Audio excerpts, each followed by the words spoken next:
आरव एक शांत, साधारण और थोड़ा सा अलग सा लड़का था। वो ना तो क्लास का टॉपर था, ना ही बहुत ज्यादा शरारती, लेकिन उसकी आंखों में हमेशा कुछ अलग चमक होती थी, जैसे वो दुनिया को किसी और नजर से देखता हो। उसके दोस्त अक्सर कहते, यार आरव, तू इतना चुप चुप क्यों रहता है? वो हल्की सी मुस्कान के साथ बस इतना कहता, बस सोचता रहता हूँ। लेकिन कोई नहीं जानता था कि वो क्या सोचता है। करीब 1 महीने से आरव को हर रात एक ही सपना आता था। वो अपने स्कूल में होता, वही क्लास, वही दोस्त, वही टीचर, सब कुछ सामान्य। फिर अचानक स्कूल के बाहर से गोलियों की आवाज आती है। चारों तरफ चीख पुकार मच जाती है। कुछ अजनबी लोग स्कूल में घुस आते हैं। बच्चे डरकर भागने लगते हैं। टीचर्स उन्हें छुपाने की कोशिश करते हैं। और उस पूरे हंगामे में आरव अकेला खड़ा होता है। उसके दिल में डर होता है, लेकिन उससे ज्यादा कुछ और, हिम्मत। वो बच्चों को इकट्ठा करता है, रास्ता दिखाता है, उन्हें बाहर निकालता है। हर बार वो सपना यहीं तक ठीक चलता था, लेकिन आखिर में वो खुद कहीं पीछे रह जाता था और सब कुछ अंधेरा हो जाता था। हर सुबह आरव पसीने में भीगा हुआ उठता। उसका दिल तेजी से धड़क रहा होता। उसने कई बार खुद से कहा, ये सिर्फ सपना है, कुछ नहीं होगा। लेकिन वो सपना इतना असली लगता था कि उसे नजरअंदाज करना मुश्किल था। एक दिन उसने अपने सबसे करीबी दोस्त कबीर को बताया। कबीर हंसते हुए बोला, भाई, तू तो फिल्मी हो गया है, ऐसा कुछ नहीं होगा। आरव ने भी हंसने की कोशिश की, लेकिन उसके दिल में एक अजीब सा डर बैठ चुका था। दिन था सोमवार। सब कुछ बिल्कुल सामान्य था। स्कूल की घंटी बजी, बच्चे क्लास में बैठे, टीचर पढ़ा रहे थे। आरव खिड़की के पास बैठा था और ना जाने क्यों आज उसका मन बहुत बेचैन था। अचानक धड़ाम, स्कूल के गेट पर तेज आवाज हुई। फिर गोलियों की आवाज। पूरा स्कूल हिल गया। बच्चे चीखने लगे, क्या हो रहा है? मम्मी, बचाओ! आरव का दिल जैसे एक पल के लिए रुक गया। उसने खिड़की से बाहर देखा। सब कुछ वैसा ही था जैसा उसने सपनों में देखा था। वो धीरे से बोला, ये सच हो गया। कुछ सेकंड के लिए वो जम गया, लेकिन फिर उसे अपने ही शब्द याद आए। अगर ऐसा हुआ तो मैं सबको बचाऊंगा। उसने गहरी सांस ली और खुद से कहा, डरने का टाइम नहीं है। वो तुरंत खड़ा हुआ और जोर से बोला, सब लोग सुनो, मेरे पीछे आओ।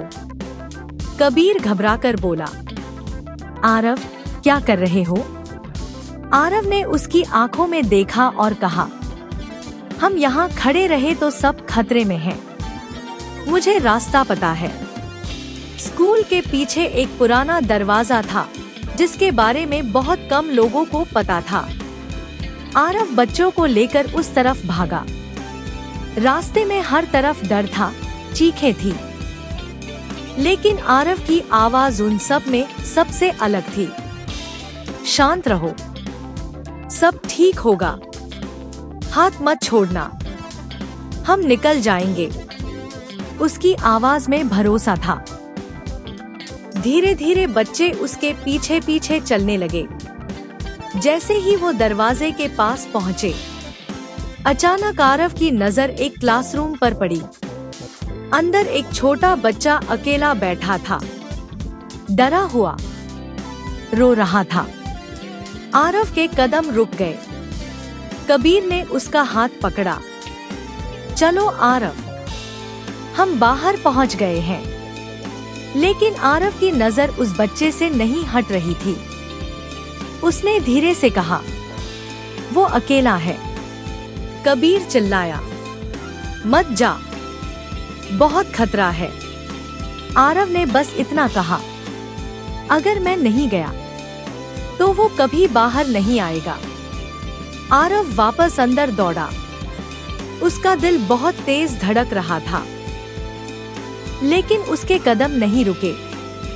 वो क्लासरूम में पहुंचा, बच्चे को उठाया और बोला, डरो मत, मैं हूं ना।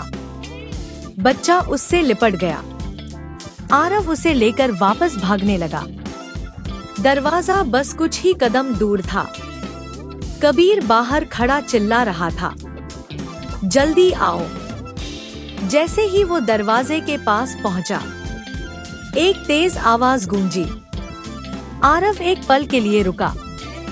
उसने बच्चे को पूरी ताकत से आगे धक्का दिया और बच्चा बाहर सुरक्षित गिर पड़ा। लेकिन आरव, वो वहीं रुक गया। उसकी आंखों में कोई डर नहीं था, बस एक सुकून था, जैसे उसका सपना पूरा हो गया हो। कुछ देर बाद सब शांत हो गया। पुलिस आई, बच्चों को बचाया गया। लेकिन आरव, वो वापस नहीं आया। कबीर उस छोटे बच्चे को गले लगाकर रो रहा था। उसकी आंखों में आंसू थे, लेकिन गर्व भी था। कुछ दिनों बाद स्कूल में एक सभा रखी गई। हर किसी की आंखें नम थी। प्रिंसिपल ने कहा, आज हम एक ऐसे छात्र को याद कर रहे हैं जिसने हमें सिखाया कि असली बहादुरी क्या होती है। कबीर स्टेज पर गया। उसकी आवाज कांप रही थी। वो हमेशा कहता था, अगर मौका मिला तो वो सबको बचाएगा, और उसने सच में ऐसा किया। स्कूल के गेट पर एक बड़ा सा बोर्ड लगाया गया, आरव एक ऐसा सपना जो हकीकत बन गया। कभी कभी जिंदगी हमें पहले से संकेत देती है, लेकिन असली बात ये नहीं कि हमें क्या दिखता है, बल्कि ये है कि हम उस वक्त क्या करते हैं। आरव ने डर को चुना नहीं, उसने हिम्मत को चुना, और इसी वजह से वो हमेशा के लिए एक कहानी बन गया।